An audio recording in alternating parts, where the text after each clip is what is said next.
প্রিয় ভাইরা, গুরুত্বপূর্ণ একটা প্রশ্ন। ইসলামী ব্যাংক বলতে বাংলাদেশে এখন অনেকগুলো ইসলামী ব্যাংক আছে। এই ইসলামী ব্যাংকগুলোতে টাকা রেখে আমরা তার লভ্যাংশ ভোগ করতে পারবো কি না, এ বিষয়ে ওলামায়ে কেরামের একাধিক মত আছে।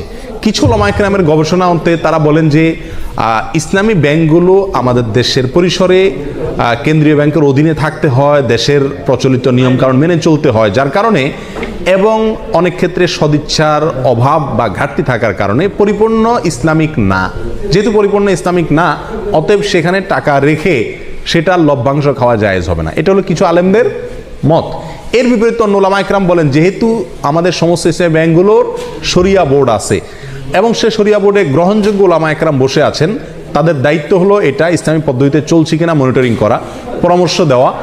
তো সেক্ষেত্রে ওলামায়ে কেরামের এই শরিয়া বোর্ডের উপরে আস্থা রেখে তারা কি করছেন না করছেন ওই দায়িত্ব আমার না। আমি ওলামায়ে কেরামের শরিয়া বোর্ডের প্রতি আস্থা রেখে সেখান থেকে লভ্যাংশ খেতে পারি। দুইটা মত পেলাম কিনা?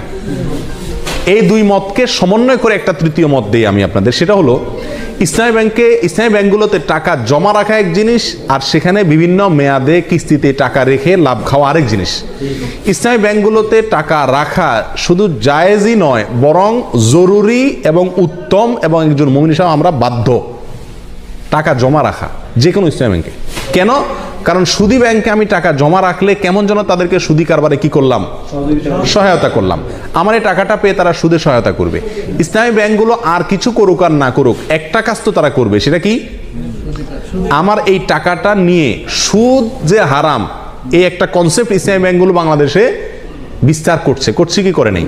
অন্য ব্যাংকগুলোতেও বলে কয়ে ঘুষ দিয়ে ঘোষণা দিয়ে কি দেয়, সুদ দেয়। আর সুদ যে হারাম, এই কনসেপ্টটা ইসলামী ব্যাংকগুলো বাংলাদেশে একরকম প্রতিষ্ঠিত করছে। বাস্তবায়ন যাই হোক, এটা জানাইছে, এলেমটা তারা প্রচার করছে। স্বীকৃতি এবং স্লোগান হলো তারা সুদমুক্ত ব্যাংকিং চায়। অতএব তাদের কাছে টাকা রাখা আর সুদী ব্যাংকে টাকা রাখা বেশ কম আছে না নেই? সুদী ব্যাংকে টাকা রাখা মানে সরাসরি সুদখোরকে আমি হেল্প করা, ঠিক না? তাহলে আমরা ইসলামী ব্যাংকের টাকা জমা রাখবো অন্য ব্যাংকের উপরে প্রাধান্য দিয়ে, এতে কোনো সন্দেহ নাই।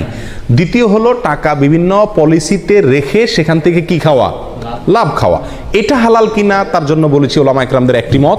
অনেকে বলেছেন যে এটা হালাল, কারণ এখানে শরিয়া বোর্ড আছে, ওনারা দেখছেন, আমার আর ভেতর দেখার দরকার নাই, বাকি দায়িত্ব তাদের, আল্লাহর কাছে তারা সব বিষয়ে তো আমি গভীরে যা দেখার দরকার নাই, জরুরি না।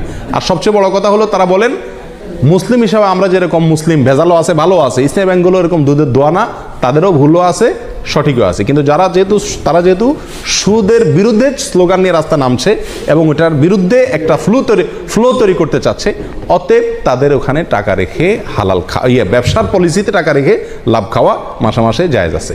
এটাও আমাদের মত। অন্য ওলামায়ে কেরাম বলেন যে না, পরিপূর্ণভাবে ইসলামীভাবে চলতে পারে না, বাধা আছে, অথবা সদিচ্ছার অনেক ক্ষেত্রে অভাব আছে, এই জন্য না জায়েজ। এক্ষেত্রে আমি বলবো তৃতীয় মতটি, সেটা হলো যদি আপনার বিকল্প কোনো পথ খোলা থাকে, তাহলে আপনি এই ব্যাংকে টাকা রেখে লাভ খাওয়ার চাইতে সরাসরি ব্যবসা করুন, সেটা সবচেয়ে নিরাপদ এবং ভালো, সন্দেহ থেকে দূরে থাকলেন।